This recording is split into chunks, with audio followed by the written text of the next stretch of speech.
What if I told you that the very thing you think is pushing you forward is actually holding you back?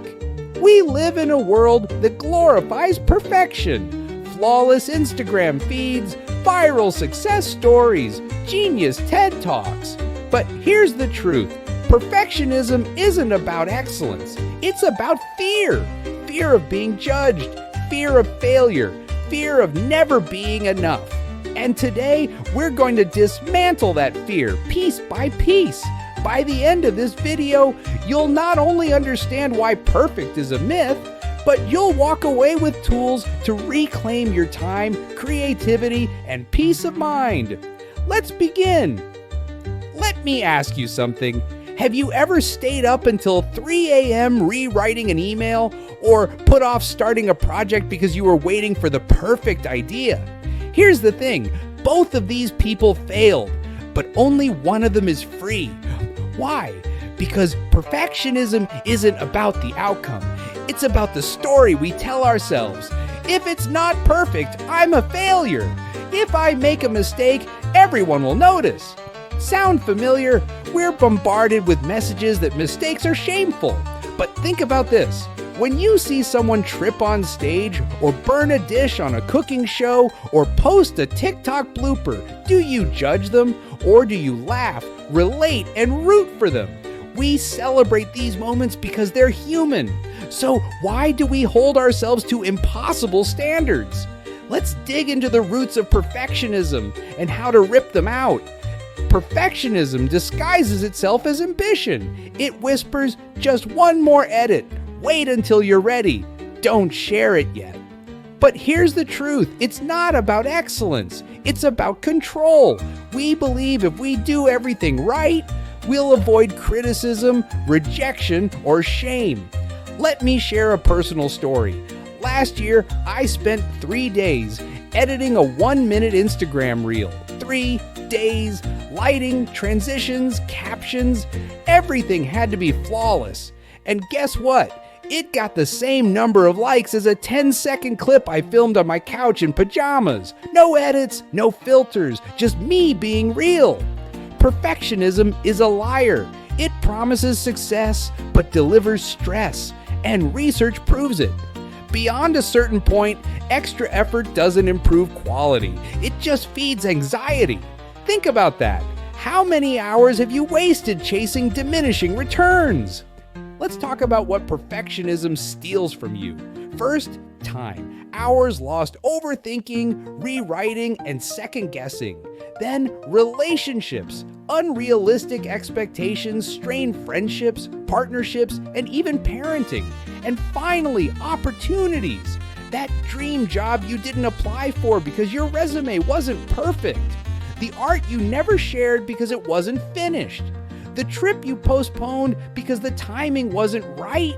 I interviewed people about their biggest regrets with perfectionism.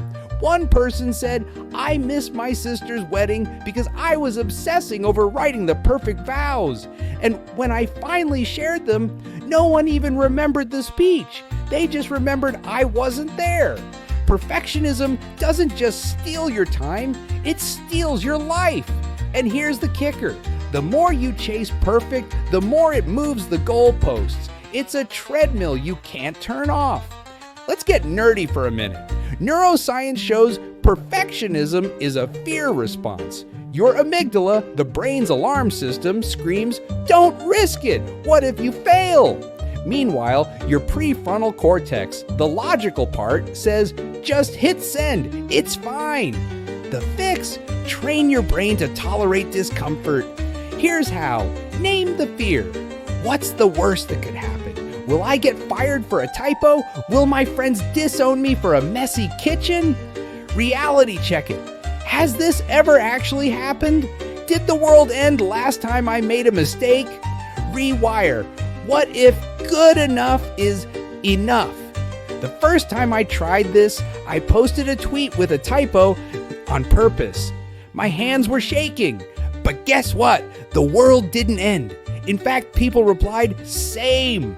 Relatable. Thanks for keeping it real. Turns out imperfection is a superpower. Let's look at the masters of good enough. J.K. Rowling's first Harry Potter draft was rejected 12 times. 12 factorial. Imagine if she'd waited for the perfect pitch. Beyoncé's albums have flaws she's openly admitted to, yet she's a global icon. Even Apple's first iPhone had bugs. Steve Jobs said, "Real artists ship." And it's not just famous people. Think about the last time you saw someone fail publicly. A singer cracking a note, an athlete stumbling mid-race, a chef burning a dish. Did you judge them? Or did you think, wow, they're brave, I could never do that? We're wired to connect with imperfection. That's why TikTok bloopers go viral. That's why behind-the-scenes content resonates. Imperfection is relatable. Perfection, it's alienating. So why deny yourself that humanity? Remember the chef who burned the dish from the hook?